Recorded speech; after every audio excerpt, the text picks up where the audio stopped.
प्रभू श्री रामचंद्र, मारुती राय, भगवान गोपाळ कृष्ण यांच्या चरणी साष्टांग प्रणिपात. भगवान शंकराचार्य, समर्थ सद्गुरु रामदास स्वामी,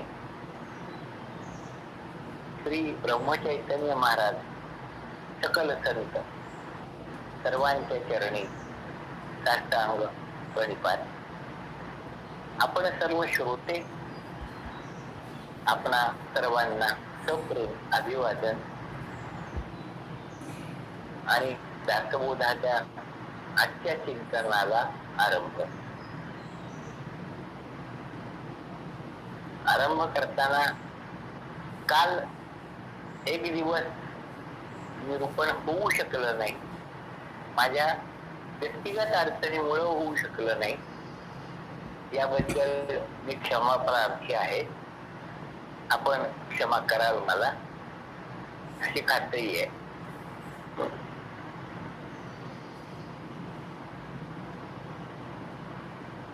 आपण शिकवण निरूपण या 13व्या दशकातल्या 10व्या समासाकडे जाण्यापूर्वी ती शिकवण आपल्याला कळावी, आपल्याला पचावी आणि आपल्या अंगी मुरावी, यासाठी आपली तयारी असणं आवश्यक आहे. शिकवणारे समर्थ रामदास स्वामी आहेत, सर्व समर्थ आहेत, परंतु माझं जर चित्त त्यांच्या शिकवणुकीकडं एकाग्र नसेल, ते काय सांगत आहेत तो भाव जर माझ्या मनामध्ये नसेल, तर ती शिकवण त्यांनी सांगितली मी जरी ऐकली तरी त्याचा मला उपयोग होणार. यासाठी आपणाकडे काय आवश्यक आहे, आपली तयारी कशी असली पाहिजे आणि विशेषत्वाने आपल्या अंतःकरणाची भूमिका कशी तयार असली पाहिजे,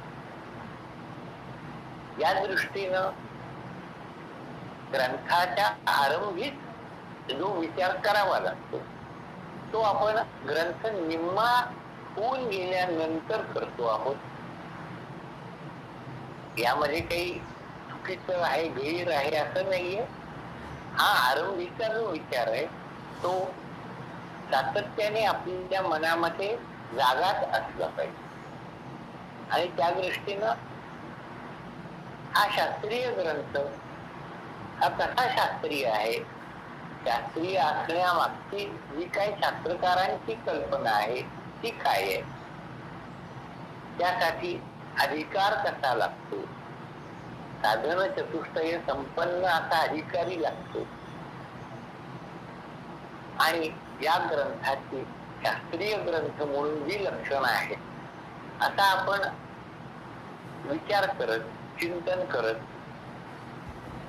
लक्षणांचा उपपत्ती या 6व्या लक्षणाचा विचार करत होतो. उपपत्ती म्हणजे युक्ती असा एक विचार आपण पाहिला. युक्ती असं म्हटल्याने आपल्याला जो बोध होईल त्याही पेक्षा उपपत्ती या शब्दाचा जो निश्चित अर्थ आहे तो अर्थ तर्क करणे, तर्काने एखादी गोष्ट समजून घेणे म्हणजे उपपत्ती. त्यासाठी काही न्याय वापरावे लागतात. न्याय प्रकरण वेगळं आहे, आपल्याला कल्पना आहे. न्याय म्हणजे कोर्ट कचेऱ्यांमध्ये चालणारा न्याय नव्हे, इथं न्यायशास्त्र आहे, न्याय दर्शन आहे, त्याचा आधार घ्यावा लागतो.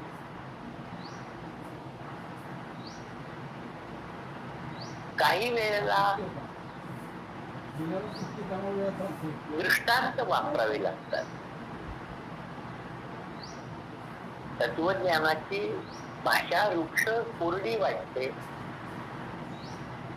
सिद्धांत समजण्यासाठी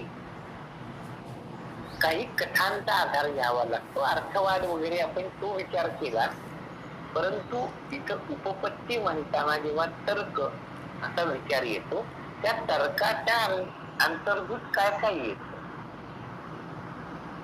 आणि ही मांडणी या ग्रंथामध्ये केलेली असते. काही दृष्टांत दिलेले असतात, काही न्याय वापरलेले असतात किंवा ते अभ्यासकाने वापरून सिद्धांत समजून घ्यावा अशी अपेक्षा असते. न्याय म्हणजे काय? अनुमान, तर्क. अनुमान आपण करतो आणि परमार्थ चिंतनासाठी अनुमान प्रमाण हे एक प्रमाण आहे. ते सर्वांगपूर्ण नाही, परंतु अभ्यासकाने त्याचा वापर करावा लागतो. ग्रंथकर्त्याची तशी अपेक्षा असते. आपण एखाद्या गावात राहतो आणि गावाच्या जवळ माझ्या नदी वाहते आहे. गावात पाऊस नाही पडला आणि नदीला एकदम पाणी आलं. पाऊस न पडता नदीचं पाणी वाढलं कसं? पातळी वाढली कशी पाण्याची? ज्या अर्थी पाण्याची पातळी वाढली त्या अर्थी गावाच्या वरच्या बाजूला जे धरण आहे त्या धरणातून पाणी सोडलं असावं आणि म्हणून पाण्याची पातळी वाढली. आता उन्हाळा, वर्षभर पाणी, एक तर मागच्या वर्षी पाऊस नाही पुरेसा झाला, धरणं भरली कुठं आणि नदीला पाणी सोडाय इतकं पाणी धरणात आहे का? मग एक विचार, त्याला विकल्प निर्माण झाला नाही. मग कदाचित वरच्या बाजूला खूप आपल्याला कळलं नाही, पण तिकडं नक्की पाऊस झालेला असावा आणि तिकडे पाऊस झाला असल्यामुळे आपल्याकडे जरी पाऊस झाला नसेल तरी नदीला पाणी वाढण्यामागचं ते एक कारण आणि ते खरं तर कारण असू शकेल, कारण धरणातून पाणी सोडलं जाणं शक्य नाहीये, पाणीच नाही. असं आपण तर्काने विचार करून समजून घेऊ शकतो आणि जे आपल्या पुढे दिसत आहे त्याची कारण मीमांसा करू शकतो. या प्रकाराने जो विचार करण्याची एक शक्ती माणसाकडे आहे ती वापरली जावी. ग्रंथकर्त्याची ती अपेक्षा असते. त्या दृष्टीनं ग्रंथामध्ये रचना करताना त्यांनी ती युक्ती वापरलेली आहे आणि तर्काने, अनुमानाने सिद्धांत जो सांगितला जातो तो कसा समजून घ्यावा हे समजणं हा शिकवणुकीचाच भाग. आणि इतक्या सगळ्या गोष्टी लक्षात घेतल्या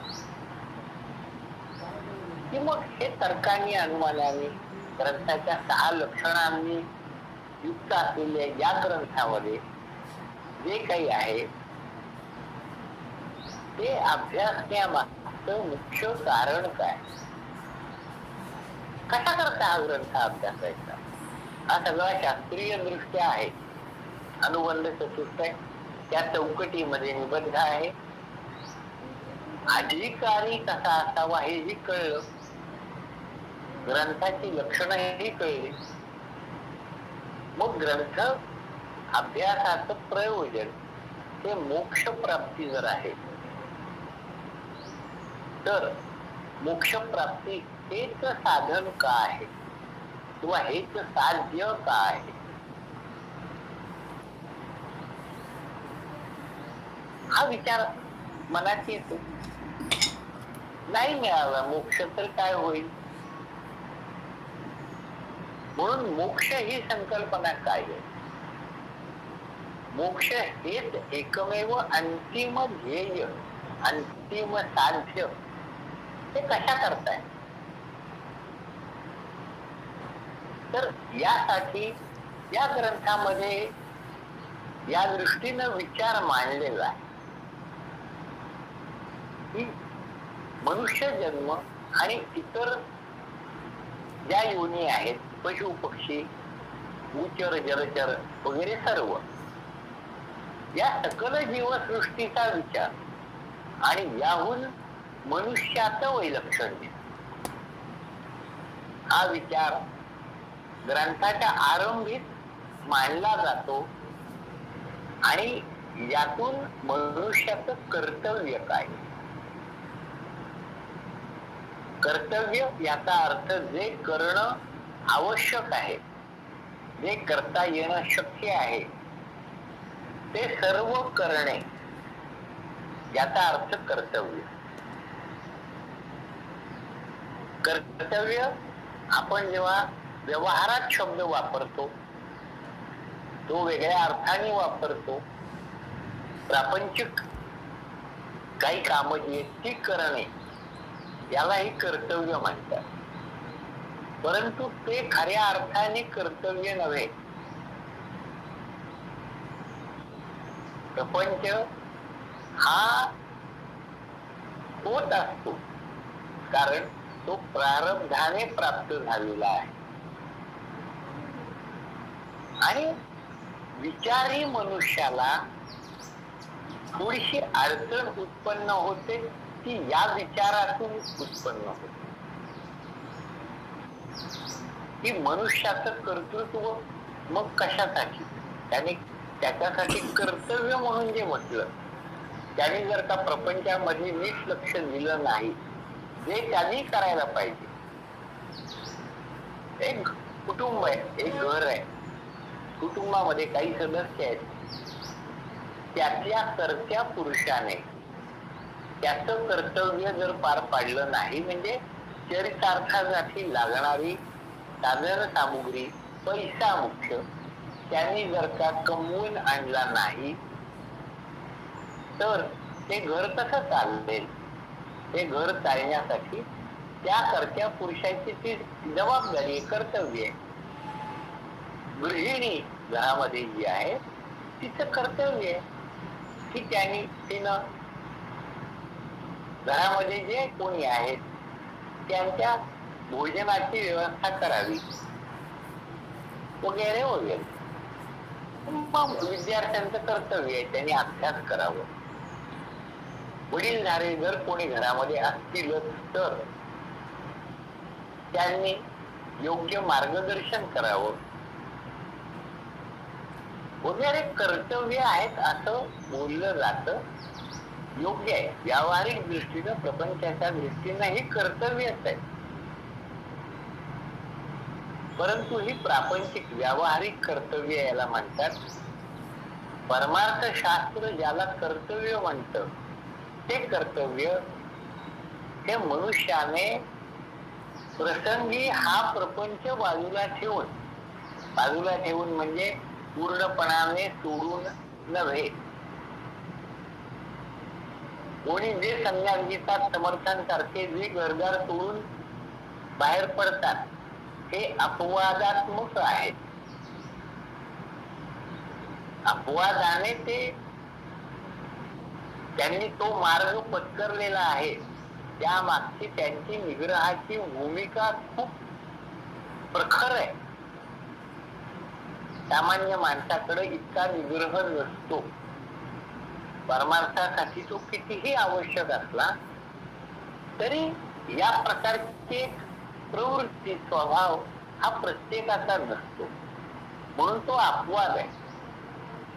पण प्रपंचामध्ये राहूनच हे साधन कसं करावं, कसा मोक्ष प्राप्त करून घ्यावा हे या ग्रंथामध्ये विस्तारानं सांगितलं गेले. जरी स्वतःचा संसार न थाटलेले असे संत असले तरी किंवा स्वतःचा संसारही प्रारब्धाने जसा प्राप्त झाला आहे तसा भोगण्यात ज्यांनी आयुष्य घालवलं असेही संत आपल्याला संसारात राहूनच कसा परमार्थ साध्य करता येतो याचं मार्गदर्शन करत असतात. आणि तो भाग आपल्यासाठी आहे, आपण समजून घेऊन आचरणात आणण्यासाठी आहे. आणि त्यांच्या दृष्टीनं त्याला कर्तव्य असं म्हटलेलं आहे. भूक सर्व प्राण्यांना लागते. भूक ही पोटाचीच असते असं नाही. ज्ञानेंद्रिय कर्मेंद्रिय आहेत, त्यांच्या दृष्टीनेही जे काही त्यांचे विषय आहेत ती त्यांचे खाद्यपदार्थ, ती त्यांच्या मुठीची सोय आहे.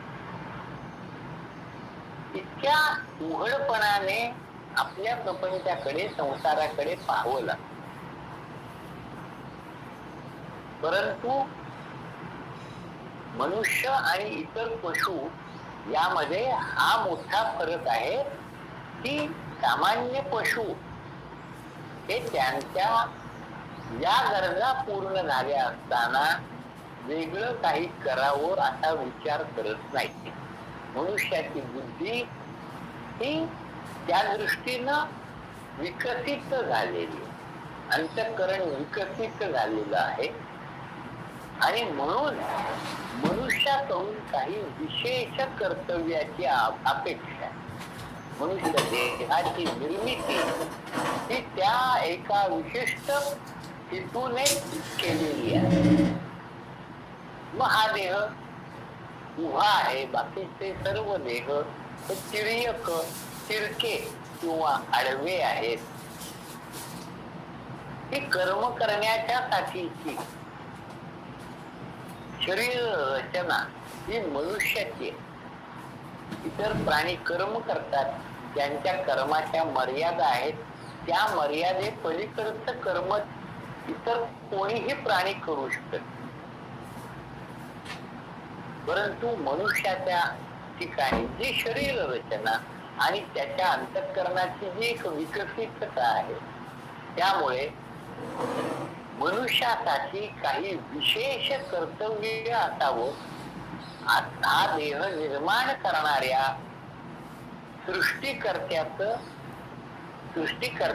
तसा हेतू असावा, असा एक विचार शास्त्रकारांनी केला. तो हेतू काय असावा? तर ज्यांनी ही सृष्टी निर्माण केली त्याला ओळखावं, त्याचा आणि आपला संबंध काय आहे हे जाणून घ्यावं. आणि हे जाणलं असताना हा जो सृष्टीचा पसारा आहे हा नश्वर आहे, मायिक आहे हे लक्षात येतं. आणि मग या सृष्टीमध्ये, प्रपंचामध्ये जी सुखदुःख आपल्या वाट्याला येतात ती सुखदुःख भ्रामक आहेत असं ज्ञान प्राप्त होतं. एक बाजू ही या सृष्टीचं मिथ्यात्व, जगताचं मिथ्यात्व लक्षात आल्यामुळे, ते ज्ञान झाल्यामुळे दुःखाची निवृत्ती होते, भ्रामक असल्यामुळे. भ्रम आहे, मग भ्रम जो आहे, पडद्यावर चित्रपट चालू आहे आणि तिथं खूप मोठा काही राक्षस आला, भूत आलं, काहीतरी भयंकर प्रसंग समोर घडला, तर तो समोरच्या पडद्यावर घडतो आहे हे ओळखून मनुष्य प्राणी तिथून पळून जात नाही, पळत सुटत नाही. चित्रपटगृहामध्ये पडद्यावरती काही मोठा युद्ध प्रसंग सुरू आहे, तोफा उडवल्या जात आहेत, बंदुकीनं गोळ्या मारतायत. मग त्यातली एखादी गोळी आपल्याला लागेल म्हणून आपण इथून पळून जाऊया असा विचार करून तिथून कोणी पळून जात नाही. कारण ते खोटं आहे, मिथ्या आहे, भ्रामक आहे हे निश्चितपणाने प्रत्येकाला माहिती असतं. म्हणून ते समोर जे काही पडद्यावर दाखवलं जातं त्याचा ते आनंद भोगतात. तो चित्रपट पाहताना आनंद भोगण्यासाठी ती कलाकृती निर्माण केलेली आहे याचं भान असतं. तसं हे जगत, ही जी कलाकृती निर्मात्यानं निर्माण केलेली आहे ती आनंद निर्मितीसाठी आहे. मग इथं भय किंवा इतर कोणत्याही विकारावर स्थान नाही. जर ते विकार आहेत तर ते भ्रामक आहेत. त्या विकारांकडे पाहून, त्या विकारांच्या अधीन आपण होऊन हा आनंद उपभोगता येणार नाही. त्या विकारांतून मी वेगळा आहे या प्रकारचं एक आत्मस्वरूपाचं ज्ञान झालं. तर म्हणजे ज्ञान दोन प्रकारचं होतं. सगळं जगत मिथ्या आहे, भ्रामक आहे असं जगतासंदर्भातलं ज्ञान, अथवा मी याहून वेगळा असलेला, सुखरूप असणारा, आनंदरूप असणारा आत्मा, परमात्मा तो मीच आहे असं ज्ञान, स्वरूपाचं ज्ञान. या दोनही प्रकारचं ज्ञान झालं असताना मनुष्याच्या संपूर्ण दुःखाची निवृत्ती होते. हाच त्याच्यासाठी मोक्ष आहे. मोक्ष हा मरणानंतर प्राप्त होत नाही. तो याच जीवनामध्ये, याच देही, याच डोळा भोगू मुक्तीचा सोहळा तो भोगायचा आहे. शुद्ध आनंद काय आहे, ते परमात्म स्वरूप आनंद स्वरूप आहे म्हणजे काय आहे ते या जीवनातच अनुभवायचे. आणि ते मनुष्य जीवनाचं कर्तव्य आहे, सार्थक आहे.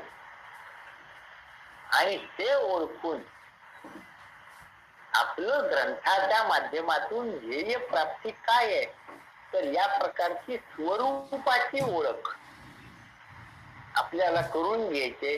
जगत निश्चित्व आपल्याला समजून घ्यायचं आहे.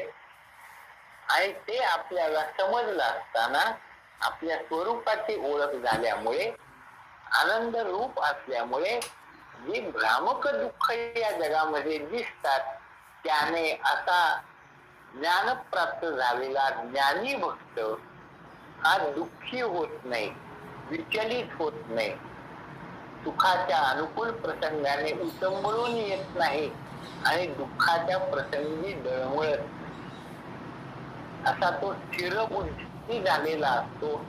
त्याला भगवद्गीता स्थितप्रज्ञ असं म्हणते. भगवद्गीतेने अनेक शब्द वापरले. ज्ञानी भक्त म्हटलंय, नुसता ज्ञानी असाही शब्द वापरलाय, गुणातीत असाही शब्द वापरलाय, दैवी संपत्ती युक्त असाही शब्द वापरलाय. या सर्वाची लक्षणं जर पाहिली तर स्वरूपाची ओळख झालेला आणि जगत मिथ्यात्व त्याला यथार्थपणाने कळलेलं आहे असा जो कोणी आहे त्यातच ते सगळं वर्णन. आणि ते मनुष्य जीवनाचं कर्तव्य आहे. या व्यतिरिक्त मनुष्य जीवनाचं कोणतंही कर्तव्य नाही. कारण जे व्यवहार आपण म्हणतो, व्यावहारिक कर्तव्य असं म्हणतो, तो या जगताचा भाग आहे. आपल्या पूर्व कर्माच्या प्रारब्धामुळे ते आपल्या वाट्याला भोगण्यासाठी आलेला आहे. तो भोग आपण आनंदाने स्वीकारावा. कारण जगताची निर्मिती आनंद प्राप्तीसाठी झाली. म्हणून अनाच्या श्लोकात सुद्धा समर्थ सांगतात की दुःख हे दुःख न मानता ते सुख आहे असं मानायला शिका. शिकवणच आहे, मनाला दिलेली शिकवण. हे दुःख ते सुख मानित जावे, विवेके सदा तत्व रूपी भरावे. स्वरूपामध्ये जर का आपण स्वरूपाचं ज्ञान झालं तर या जगातलं दुःख हे दुःख वाटत नाही, ती आनंद निर्मितीसाठी केलेली रचना आहे असं लक्षात येतं. आणि जे हे दुःख ते सुख मानित जावे याचा अर्थ यथार्थपणाने कळायला लागतो. सुरुवातीला ते मानावं लागतं, त्याला मनन करणे असं म्हणतात. आणि मनन करता करता ते आपल्याला सहजतेने अनुभवता येतं. याला मोक्ष असं म्हणतात. हा मोक्ष प्राप्त करून घेणे हेच या जीवनाचं कर्तव्य आहे. मनुष्य जीवनाचं सार्थक यात आहे. आणि असं जे हे परम प्राप्तव्य आहे, हा या ग्रंथाचा कथनाचा मुख्य हेतू आहे. आणि हे जे काही प्राप्तव्य आहे हे प्राप्तव्य सर्वश्रेष्ठ आहे, म्हणून त्याला परम असा शब्द वापरला. आणि प्राप्तव्य या अर्थाने अर्थ असा शब्द वापरला जातो. म्हणून परमार्थ म्हणजे आपल्या जीवनामध्ये जे प्राप्त करून घ्यायचं आहे ते सर्व श्रेष्ठ आहे. याहून अन्य श्रेष्ठ काही नाही किंवा अन्य काही नाही. प्राप्त करून घेण्यासारखी जी वस्तू आहे ती एकमेव वस्तू आहे आणि त्याला परमार्थ असं म्हणतात. आणि ती सर्वश्रेष्ठ असल्यामुळे हा दशक पहिला हा स्तवनाचा असल्यामुळे या परमार्थाचं स्तवन केलेलं आहे. आणि त्यापूर्वी गणेश, शारदा, सद्गुरू, संत, सज्जन, पुरेश्वरू या सर्वांना वंदन केलेलं आहे, त्यांचं स्तवन केलेलं. आपल्याला काही त्याच्या तपशिलात आता जायचं नाही, परंतु प्रत्यक्ष ग्रंथाचा विषय जिथून सुरू होतो तो पहिल्या दशकातला 9वा समास परमार्थ लक्षण आणि 10वा समास परमार्थ लक्षण नाही, परमार्थ स्तवन आहे. कारण हा स्तवनांचा दशक आहे. जे परम प्राप्तव्य आहे ते श्रेष्ठ असल्यामुळे त्याचं स्तवन केलंय. आणि ज्याच्या माध्यमातून ते प्राप्त होणार आहे तो हा नरदेह आहे. अन्य देहामध्ये त्याची व्यवस्था नाही. ही या नरदेहातही एक परमपद आहे, सर्वश्रेष्ठ नरदेह आहे. या नरदेहाच्या माध्यमातूनच हा परमानंद प्राप्त करून घेता येतो. हे या देहाचं महत्व आहे. म्हणून या देहाचं वर्णन करणारा नरदेह स्तवन असा 10वा समास. आता या पहिल्या दशकाचा विचार, त्यातला परमार्थ म्हणजे काय हा विचार आपण केला. परमार्थी तो राज्यधारी, परमार्थ नाही तो भिकारी. अरे या परमार्थाची सरी कुणास द्यावी? समर्थांनी प्रश्न आपल्याला विचारलाय. या परमार्थाला कशाची उपमा द्यावी? प्रश्नार्थक जरी ओवी असली तरी त्याच्यातच उत्तर आहे. म्हणजे तर्क अनुमान जे आपण वापरायचं आहे ते कसं वापरावं लागतं हे इथलं आपल्याला दाखवलंच जातं. की प्रश्नार्थक जरी असेल तरी प्रश्नाचं उत्तर होकारार्थी आहे, नकारार्थी नाही. जिथं नकारार्थी असेल तिथं तसा निर्देश असतो. या ठिकाणी परमार्थाचं स्तवन जर करतायत तर या परमार्थाला उपमा कशाची द्यावी? तर अन्य कशाचीही देता येत नाही. सर्वश्रेष्ठ म्हणून ज्याला परम असं म्हटलं, जे परम आहे त्याहून अन्य श्रेष्ठ काही नसतं, म्हणून त्याला अन्य कशाची उपमा देता येत नाही. हीन उपमा ही व्यर्थ ठरते. हीन उपमा दृष्टांतामध्ये किंवा एकूण ग्रंथाच्या रचनेमध्ये जे भाग येतात त्यात उपमा हा दृष्टांत किंवा हा एक अलंकार हा वरचेवर वापरला जातो.